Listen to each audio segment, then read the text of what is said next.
السلام علیکم. شعر: همنشین خویش را غیبت مکن، غیر شیطان بر کسی لعنت مکن.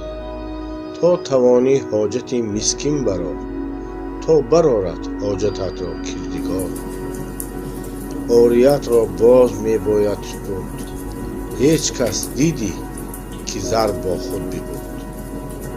حاصل از دنیا چی باشد ای امین؟ 9 گز کرباس و 3 گز از زمین. تا توانی تشنه را سیراب کن، در مجالس خدمتی اصحاب کن. خاطر یتیم را دریاب نیز، تا تو را پیوسته حق دارد عزیز. آن که خنداند یتیمی خسته را، باز یابد جنتی در بسته را. در جوانی دار پیران را عزیز، تا عزیزی دیگران گردی تو نیز. ای پسر، بر مردمی مشهور باش، از بخیل از تکابر دور باش. مرد را تا نه آزمایی ای پسر، سر خود گفتن به او باشد ضرر.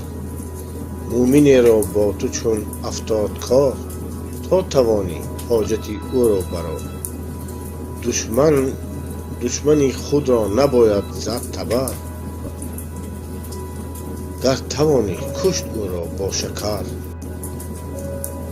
جامه را بر تن نباید دوختن، باید از مردان ادب آموختن.